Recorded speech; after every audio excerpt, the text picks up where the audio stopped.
Thank you. If you have questions at all during the session, feel free to drop them in the chat, but we will leave time at the end of the session for some question and answers. Quickly, I want to introduce our academic advisor at the Paris BIA Center, Chris Fagella, and we're so excited to have him here, and I will allow him to take it over and introduce our speaker. Chris? Hello, everyone. Welcome live from Paris. I tried to get you a little view out the window to get you in the mood, some Parisian apartment buildings. We're really excited to be hosting this talk with you today. We wanted to bring to you a topic that we actually do a lot with, not only in our courses, but in activities that we have at the center. So we actually have a Black Paris tour that we take our students on every semester. It's voluntary, you can sign up to go, and there's a guide that takes you on a tour around the city, has you visit a couple neighborhoods, and you get to hear about the historical impact of African-American culture on Paris. This also relates to a couple courses that we have at the center. So we decided to ask one of our great faculty members to give us a little bit of an introduction to this topic. So that way, when you come to Paris, you can go on the walk, you can take the class, and you know everything that it's about. So we have Ulrike Kasper, who teaches an art history and cultural studies course. It's called Art and Design in the Roaring Twenties. So we'll have her take it away. Thank you. Hello. Well, before becoming my talk, I just wanted to share an experience I made a couple of years ago.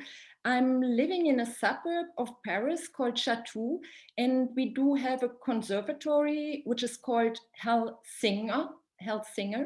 And a couple of years ago, I was invited to this conservatory for a concert, and I discovered that it was a concert of a great saxophonist, great jazz musician whose name is Helsinger.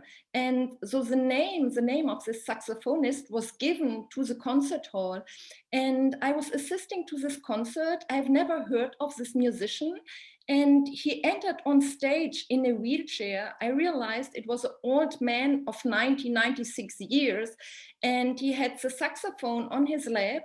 And I was thinking, my God, what will this concert be? And I was a little bit afraid, I have to say. But when he started playing, it was so beautiful and so amazing that during the concert, he became younger and younger. And finally, at the end of the concert, he was almost like 20 years old. So the music had really brought up this wonderful energy to himself, to the audience, and we were all transformed. And I guess entire Paris was transformed through the influence of jazz music during the 1920s, then later again in the 50s. So Paris had lots of different African and African-American influences. At first, influences from African art in the 1910s on the Parisian avant-garde artists, such as Cubism, Fauvism, Expressionism, different artistic movements. Then during the 1920s, we had lots of African-American jazz musicians moving to Paris just after World War I. And Paris was transformed and greatly influenced by music, dancing. And then we had another influence during the 1950s at Saint-Germain-des-Prés, which is a very famous, beautiful district in Paris.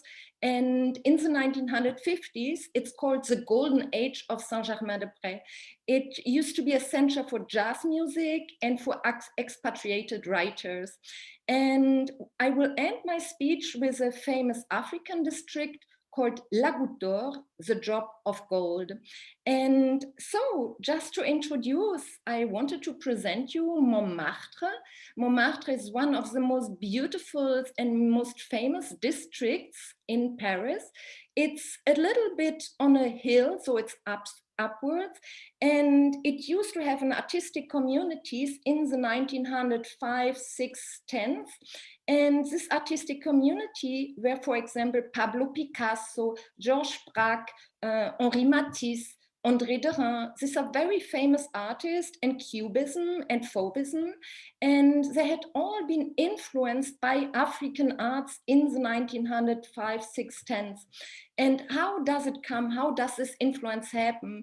You may know that France had colonies in Africa, in Northern Africa, in Central Africa, but also in the Pacific Ocean.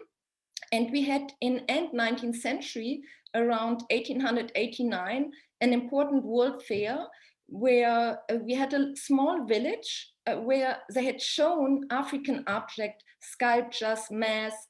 Also, several objects were brought from the colonies by the settlers and then sold to curiosity shops or antique stores in Paris. And that's the way how Picasso and Braque discovered this kind of artworks. And probably is the question, why would they be interested in this kind of artworks?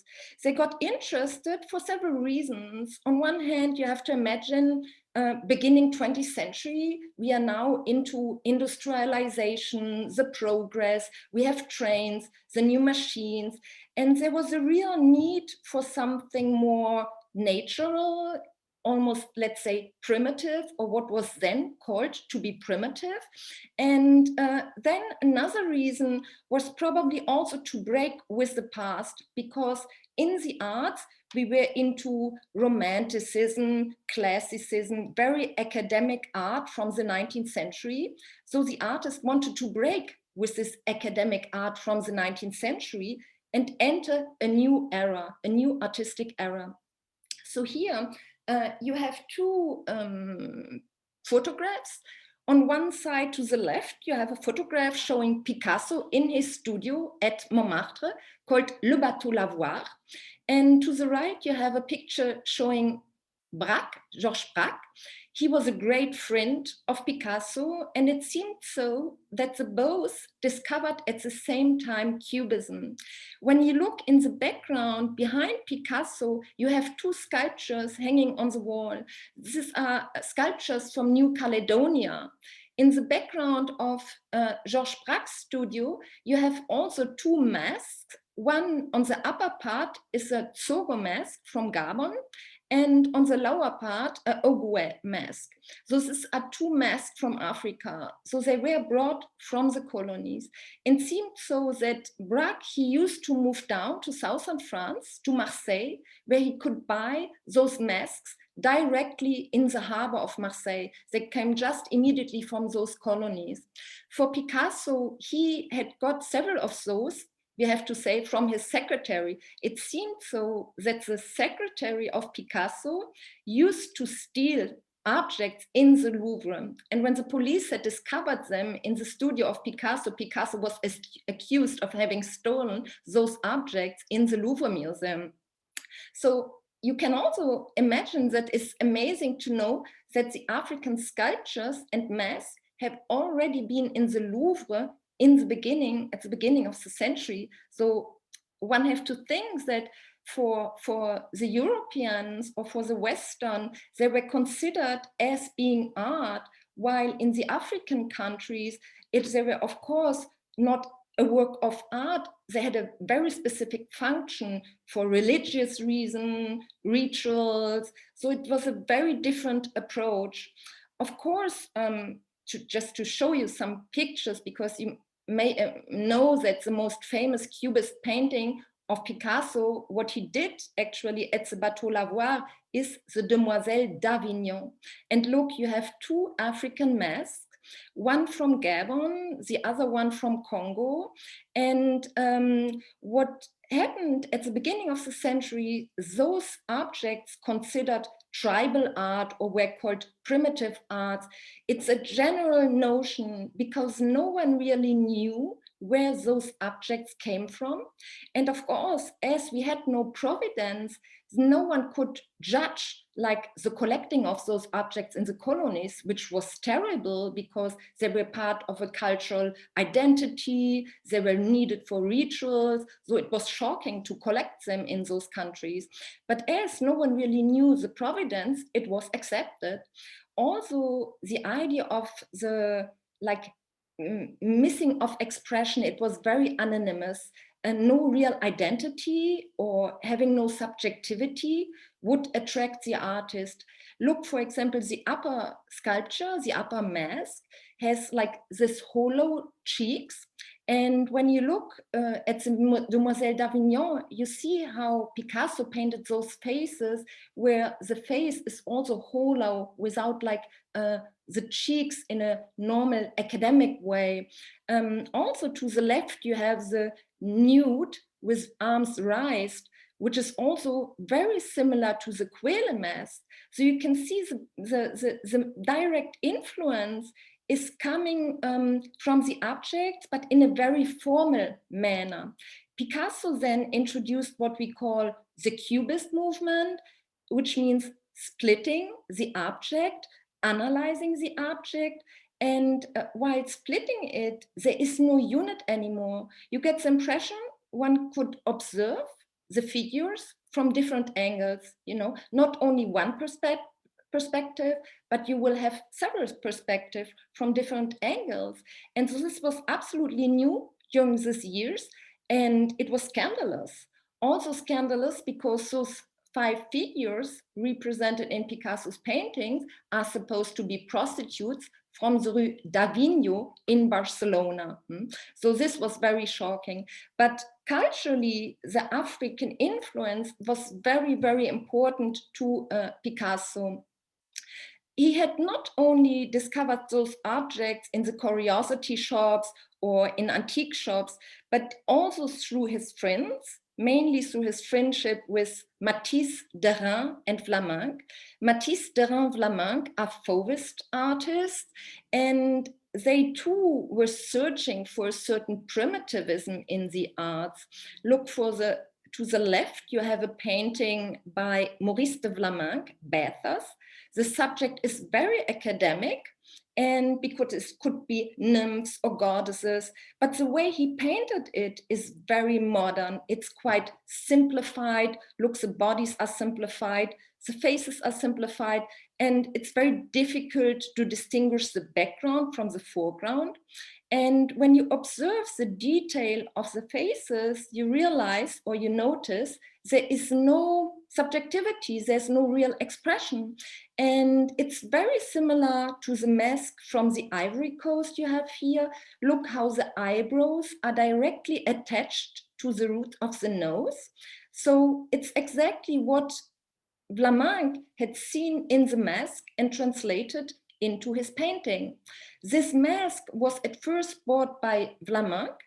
Vlaminck had given it to Derain, and Derain had given it then to Picasso and Matisse. It was a mask like moving around from one studio to the next, and each artist used a little bit of it to do his own art.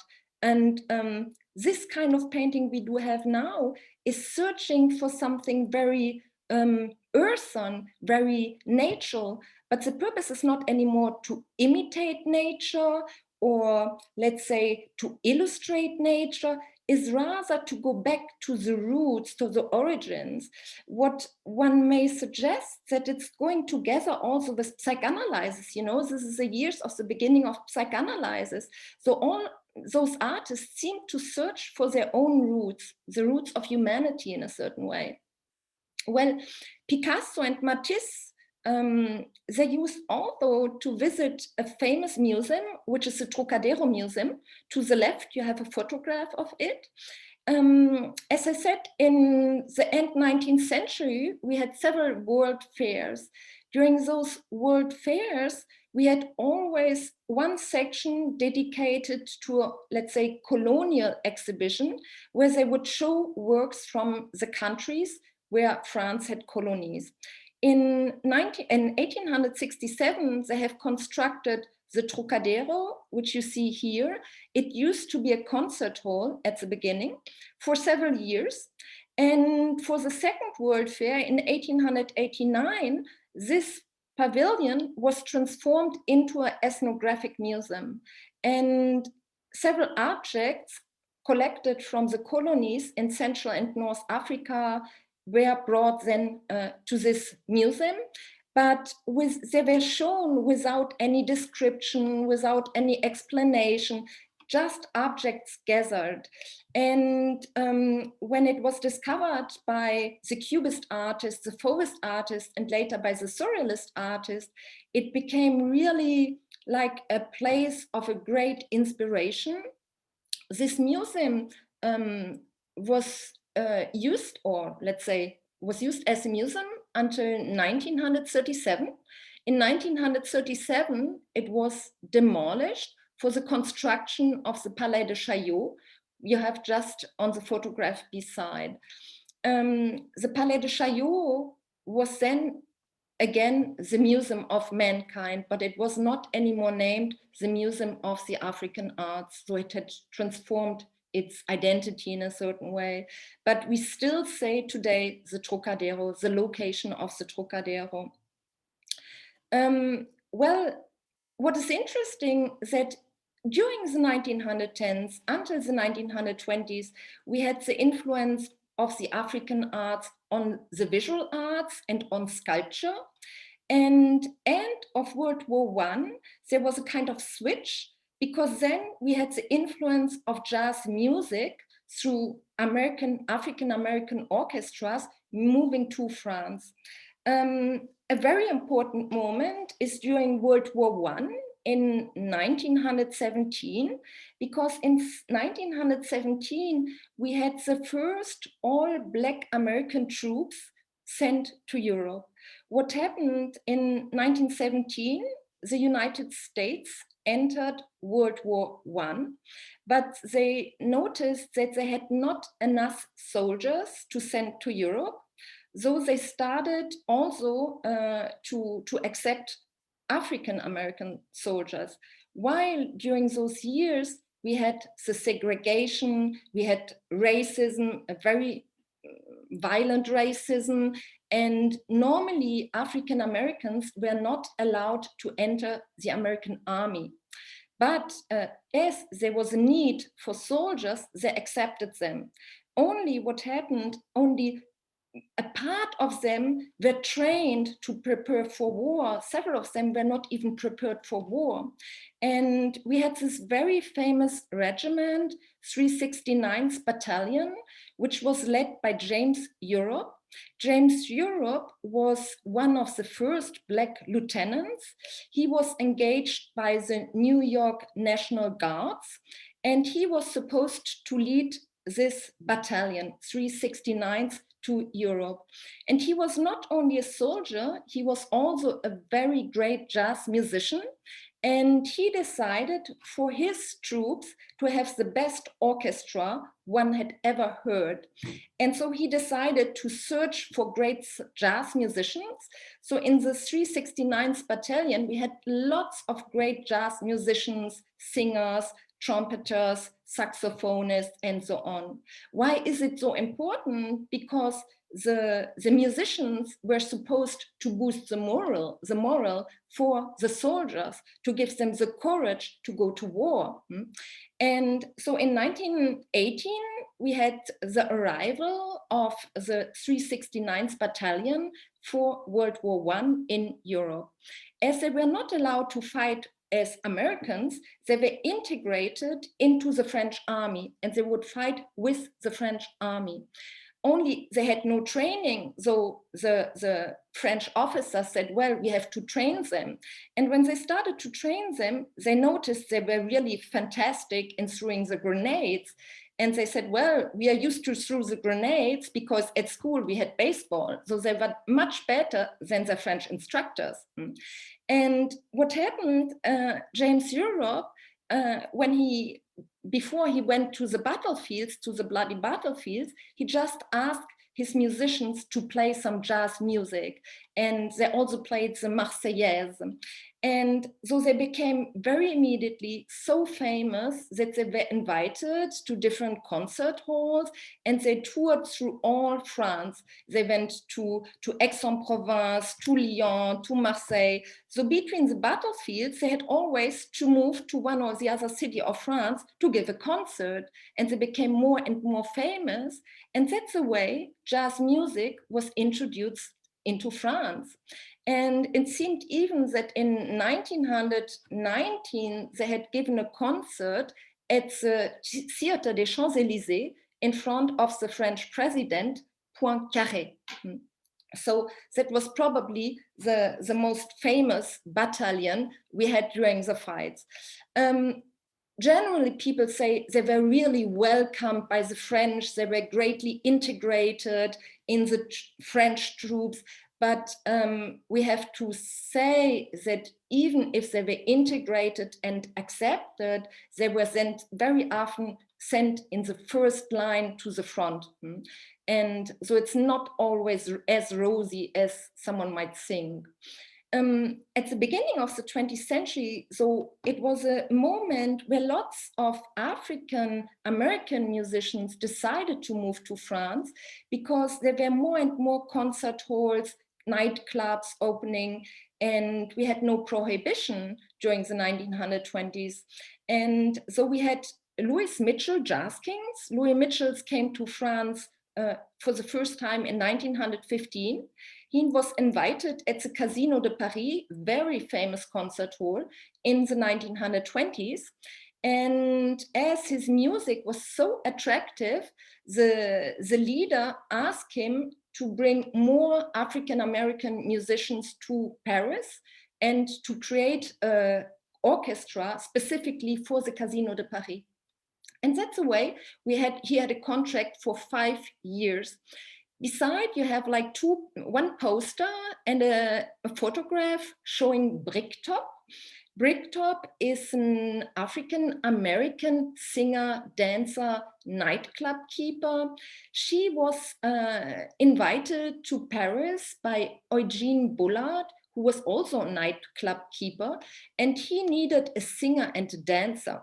And someone said, well, I know a very great dancer, and you should just send her a note to New York and she will come and be very happy to settle in Paris. So he did, and she came to Paris. She would at first work for Eugene Bullard, and she was so attractive and so charismatic that she opened her own nightclub in 1924. And her nightclub lasted for 40 years until 1964. And in this nightclub, we had like the most famous musicians such as Duke Ellington, we had Louis Armstrong, we had Django Reinhardt, for example. And it seemed that the expatriated writers went there like very often in the evening or in the weekend. We had Scott Fitzgerald, we had Ernest Hemingway, and even Ernest Hemingway had given one of his characters in The Sun Also Rises to Bricktop. And so you have this entire community of African Americans settling between Montmartre and the 9th district. We have Bricktop, we have Sally's, we have the Casino de Paris, we have the Theatre des Champs-Élysées. In all those locations, we hear now jazz music. For us today, jazz is kind of a nice, beautiful music to listen to, but you have to know that in the 1910s, 20s, jazz was just crazy. It was the music supposed to come out of a bottle. It was shocking, it was wild, it was supposed to be dangerous, and parents didn't want their children to attend to a concert of jazz music. And so that's why it was a little bit hidden and forbidden.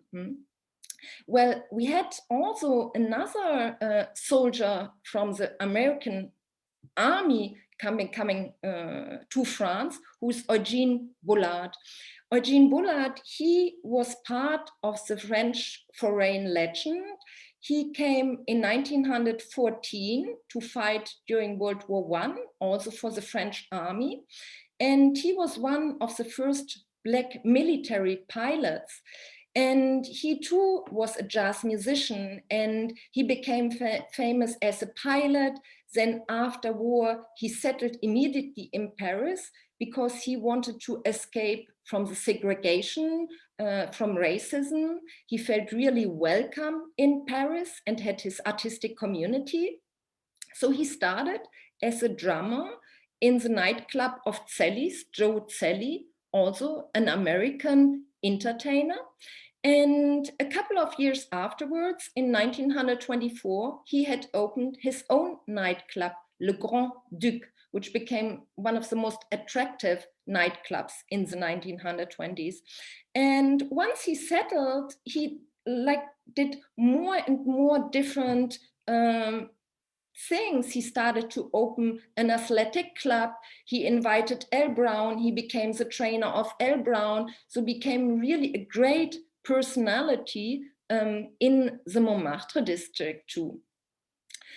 Well, of course, we have to mention the most famous dance.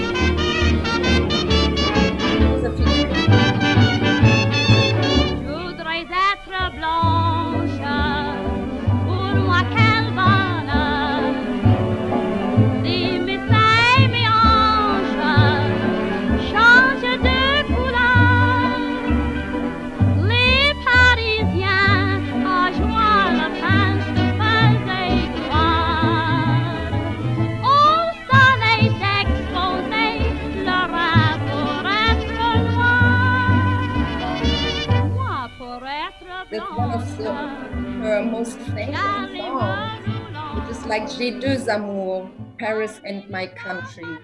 And she came to Paris in 1925 when she was only 19 years old, and she had already been married twice. And to escape, she decided to become a singer, dancer, and was engaged to replace another dancer who was ill in a company. So she was sent to Europe in the Revue Nègre, which were supposed to be shown in the Folies Bergère. Folies Bergère is one of the most famous cabarets we have also in the 9th district of Paris. And as you see already on the facade to the left, you have this gilded medallion representing a dancer. That's Josephine Baker. And this medallion is designed in 1926. So just 1 year after Josephine Baker came to Paris. She was so influential that even the architecture and the decoration of the building was adapted to her. You see her dancing like very wild, also dangerous, nude, with this kind of, let's say, primitive identity which was given to her. And this is the Art Deco style. So the architecture, the Art Deco style is also inspired by the African arts. Well, Josephine Baker, you have 2 photographs of her here when she's dancing in the Folies Bergère.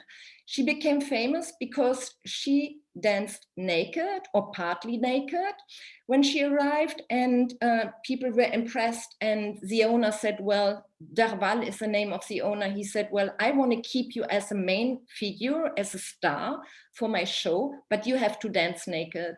At first, she would refuse, but then she decided to accept and just to make fun of it. And that's why she had had designed this banana skirt, artificial banana skirt, and she would do this kind of wild dance, which became later also Charleston dance, foxtrot dance, and jazz dance in a general way.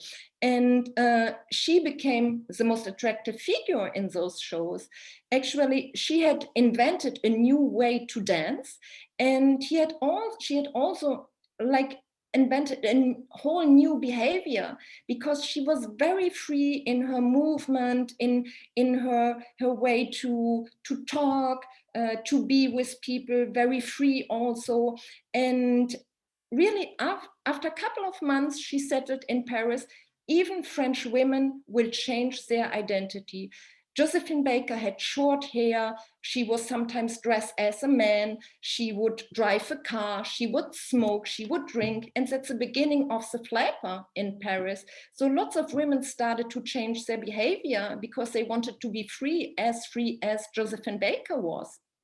So Josephine had several shows at the Folies Bergère, but she would also be shown in different other cities of France.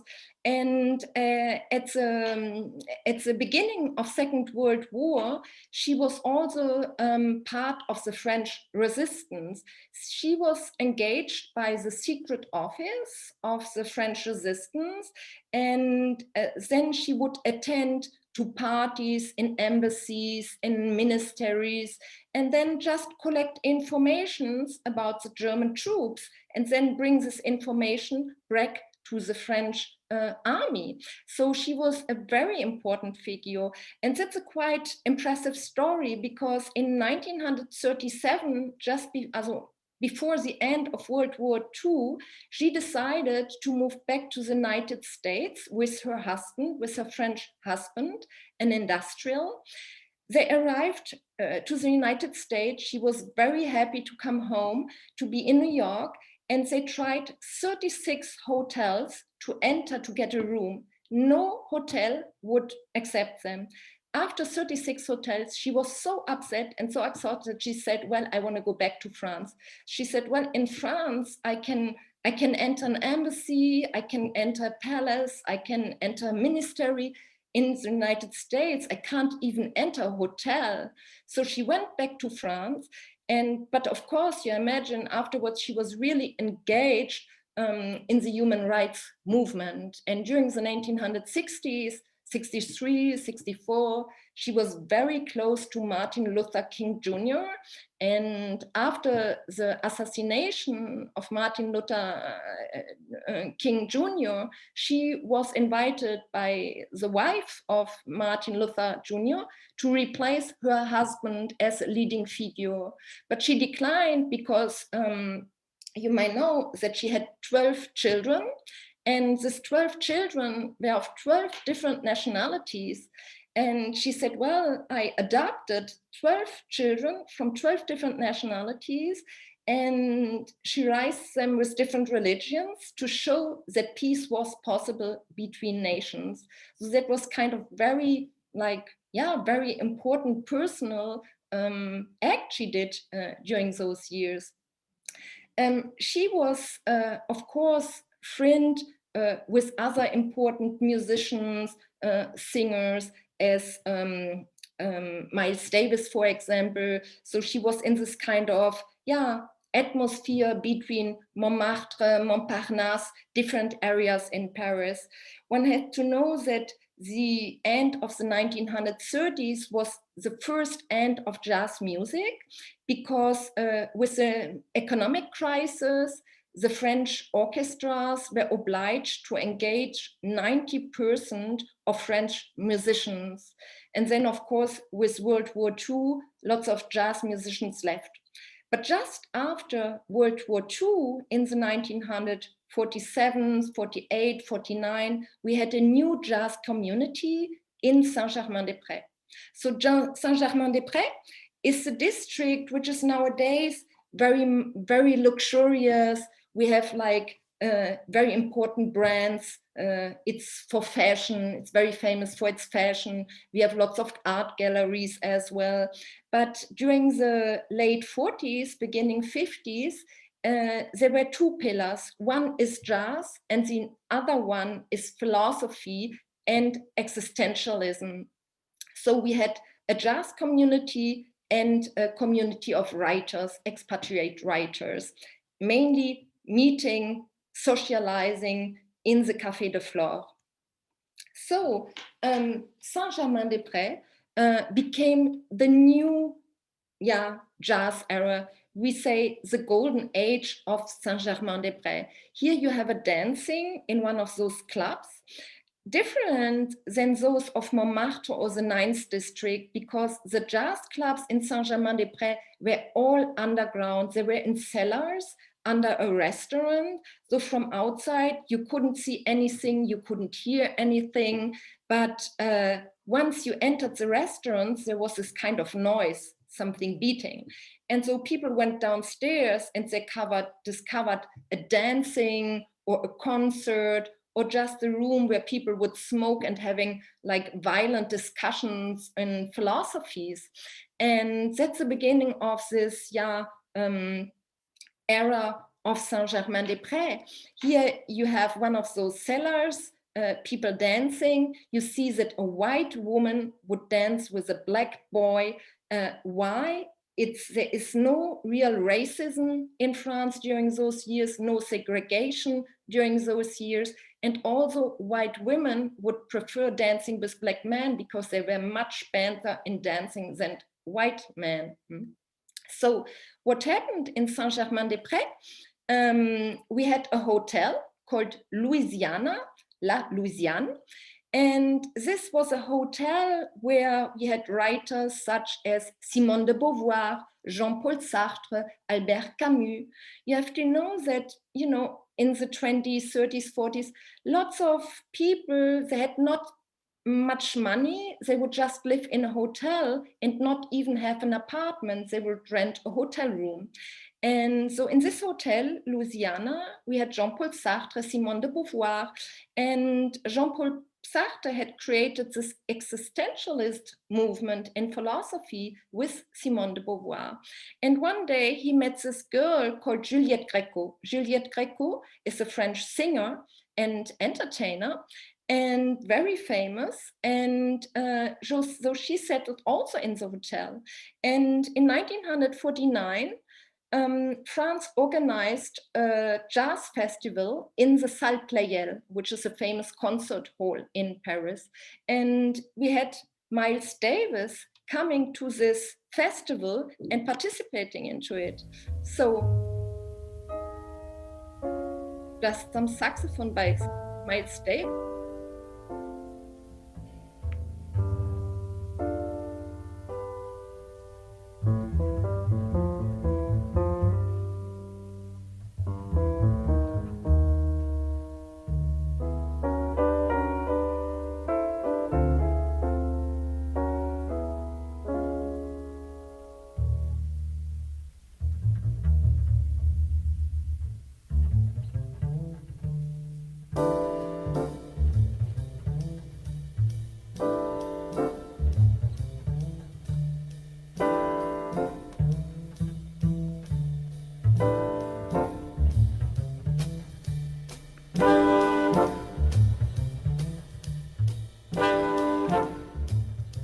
That the jazz of the 50s is much different than the jazz from the 1920s. But Miles Davis would play then sax, trumpet, and Juliette Gréco was very impressed and fell in love with Miles Davis. They had a love story, and which lasted several weeks. And it seemed even though that he wanted to marry her and to invite her to come to the United States. But you may know that during the 40s, 50s, it was illegal for Black Americans to marry a white woman. So he just left without Juliette Gréco. But their entire lives, they both were very attached to each other. I never forgot their love story, which were a very important experience for the both of them. Miles Davis said it was one of the most important stories for him because time that they're really equal, like with a woman sharing music, sharing the interest and the passion for the music. And well, he had spent several weeks, almost a month in Paris, but then and went back to the United States. And Miles Davis, he was also friend with American expatriate writers, just as James Baldwin. James Baldwin, he is an African-American writer, novelist, playwright, and he moved to Paris when he was only 24. In the United States, he didn't feel really very comfortable because of racism, and he could not really he had the feeling that he couldn't really develop his writings, his interests there. He came from a family where the mother had left her husband because he was constantly drunk. Then the mother was engaged again with a minister. And so Baldwin had a quite religious education. And when he was young, he said, well, I'm very smart. I knew that I was very smart, but I didn't really know what I wanted to do with it. And he started writing very early when he was only 13. He had written for the journal of his school. And very early, he started also as a preacher and was very engaged, socially engaged. And he then moved to New York. In New York, he went to the Greenwich Village, shared the artistic community, also with Delaney, Boudward Delaney, a famous painter.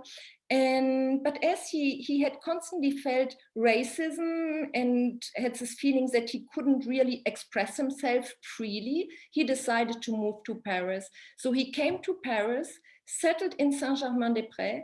And of course, once he entered the Café de Flore, very immediately he socialized with the existentialists. He met Jean-Paul Sartre, Simone de Beauvoir, Albert Camus. So he was really part of this community of people in Saint-Germain-des-Prés. And that's where he had published his first books. You may know that he had written Notes of a Native Son, which was which referred to Richard Wright, also an African-American writer who settled in Paris and 1940s. So it was a direct reference to him. And so in his writings, he had constantly social and racial issues. And during the 1960s, he became also engaged in the movement, in this activity movement against racism. And this was kind of very important to him between 1963, 4, 5. And he became friend with Martin Luther King. He became friend with Malcolm X. And after the assassination of Martin Luther King Jr. and Malcolm X, he was so upset and that he decided to move to southern France, to leave Paris and to live in a more isolated. And he lived then in Vence, which is a little village, an artistic village too, in southern France. So, but here you have a very nice photograph showing him with his brother David when they were in Saint-Germain-des-Prés. And I decided to put this sentence. He said, "No, we don't play the trumpet," because he said, of course, in Saint-Germain-des-Prés, there was this artistic community, but there were not always jazz musicians. There were also intellectuals. And he said, I'm gonna write a book called No, We Don't Play the Trumpet, because we were as important as the jazz musicians. There were students, there were African-American students, there were African-American writers, and they had created this fabulous community. So I guess this was kind of very important statement he did.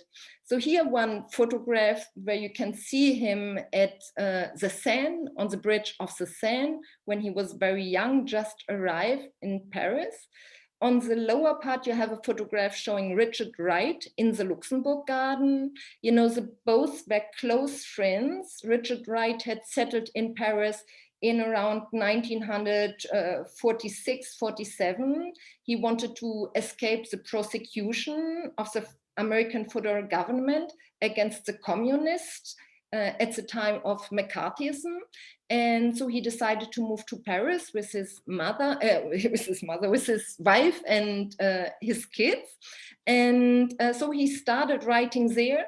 And they had an important exchange with James Baldwin, but they had also a falling out because James Baldwin was more into the sensibility, while Richard Wright was more social in his writings. So they had certain disagreements, and but James Baldwin still said that Richard Wright was probably like the most important writer, the most important African-American writer for him, but also for the whole intellectual community.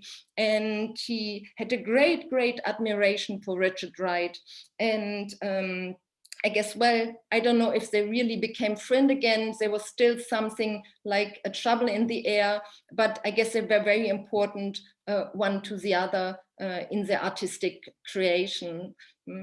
So we have, after the three very artistic districts, like Montmartre, Saint-Germain-des-Prés, the 9th district, we have nowadays a new African, let's say, African district, which is the Goutte d'Or. The Goutte d'Or means drop of gold. It's just to the east of Montmartre, and it's called drop of gold because on this lands we had vineyards, and so the vineyards are reminding, of course, the bistros, the restaurants, the clubs, they used to be there, and that's why it's called the gold drop, from the white wine. And it became Little Africa already in the 1950s.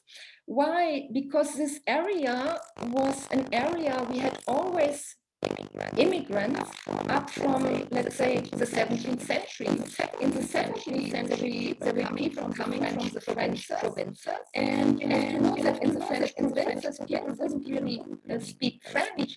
They would speak like Breton, or you know, all kind of dialects, but no real French. And when they would move to Paris, they were really seen as someone different, and they were considered as immigrants.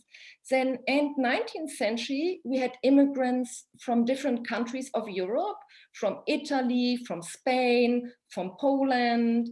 And then only in the 1950s, just after World War II, we had immigrants coming from the North Africa, from Algeria, invited by Charles de Gaulle after World War II, because there was a need of workers. So they settled in the district because there had always been little furnished hotels, little apartments for lower rents. Probably lower rents because lots of owners didn't really restore their apartments and abandoned them. And that's why it became like an era for low rents. And so the first community were from Algeria, and they started to have like shops with all kind of products, exotic products. And in the 1970s, 80s, we have refugees coming from Central Africa, from Senegal, from Congo, and they would settle in the same district. So we had economic and political refugees, and then they started to create this incredible market, because you will have like shops not only with exotic fruits and vegetables, but also condiments, and also you could get like fabrics, wax fabrics, those kind of things. And it became then attractive for people living outside the city, or living even in other regions of France, moving to the Goutte d'Or for buying these African objects, for example. But this community had not only brought products, they brought also a culture, a cultural identity, because in this era we will have like, for example, street art, but we have also rap music. And that's probably another cultural identity, and a very important exchange, an exchange like between people from the suburbs and Paris, but also between people from Africa and France, because the artists, the street artists working in the streets of Paris at the Goutte d'Or, are, for example, coming from Senegal or from the Cameroon. They catch something of their culture there, bring it back to Paris, use it while doing a wall painting, doing their street art. So there's this moving back and forth between countries and bringing a new culture to this district. The same for rap music. Very often rap music goes together with street art. It's the same community as well as hip hop music. And those artists like would move back and forth between Africa and France, bring new music, bring new paintings, a new way to be. And we are in a very popular culture then. And I think it's interesting because it gives a connection to the jazz music, because jazz music at the beginning was also a popular art. So it's the idea of it's a popular culture community creating a cultural identity. The photograph you have here is showing the library of the Goutte d'Or district. And when this new library was built, they had invited the street artists to decorate it. So it's a kind of, it's only, let's say, 5-6 years old. It's kind of new decoration. And it was not only commissioned for the decoration, it was also commissioned to create a community, because as there are people coming from all kind of different countries to the Goutte d'Or. There are also conflicts, of course. And the mayor of this district thought he could gather people through artistic projects. So they created this artistic project called Action Barbès, Action Barbès, to have an exchange between like different identities. So just to show you that it's never-ending influences back and forth from Africa, from African Americans. Of course, Quincy Jones, "We Are the Children, We Are the World," very famous song. And here you have Quincy Jones directing in Paris. Beside you have Kerry James, which is a French rapper. He's very engaged socially, creating to go over the boundaries, introduce people from suburbs into Paris and communicate with different cultural identities. So here we have like this image, it's really cross-historical, it's trans-historical, but it's still reminding what happened at the beginning of the century to create a real community going over boundaries and gathering people through the arts. Thank you very much for your listening. If you have questions. Yes, at this time, if you have any questions, feel free to drop in the chat or feel free to unmute yourselves and ask any questions that you may have.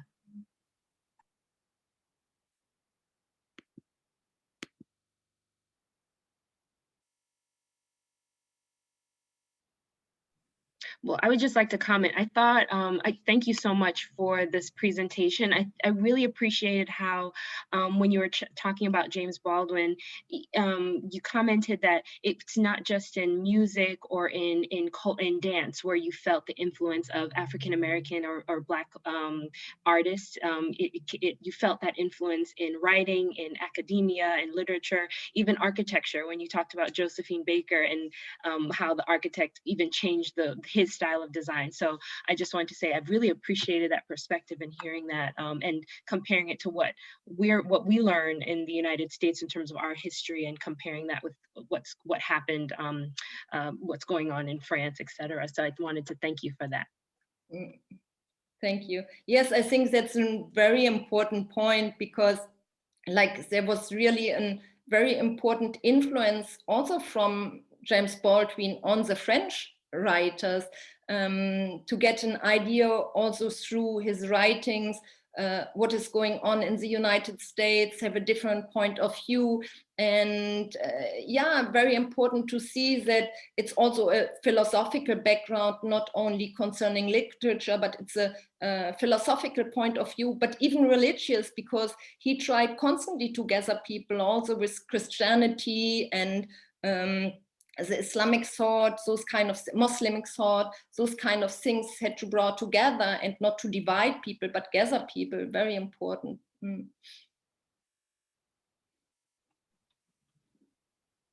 Also, for everyone's listening pleasure, we have created a playlist with some of the songs that Ulrika shared during her presentation, as well as some from the 1920s to now. So we're going to drop that playlist. Feel free to listen as you enjoy the rest of your Friday.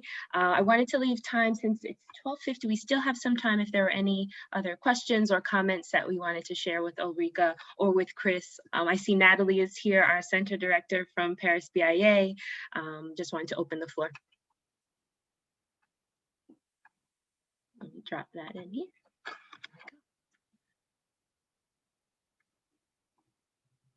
All right. Well, no pressure. We really appreciate you all coming and sharing the afternoon with us. Please enjoy the playlist. If you have any questions for our presenter, please share with us. You have our email addresses, contact your college relations manager. Ulrika, Chris, thank you so much for sharing with us today, and happy Friday, everyone. Thank you.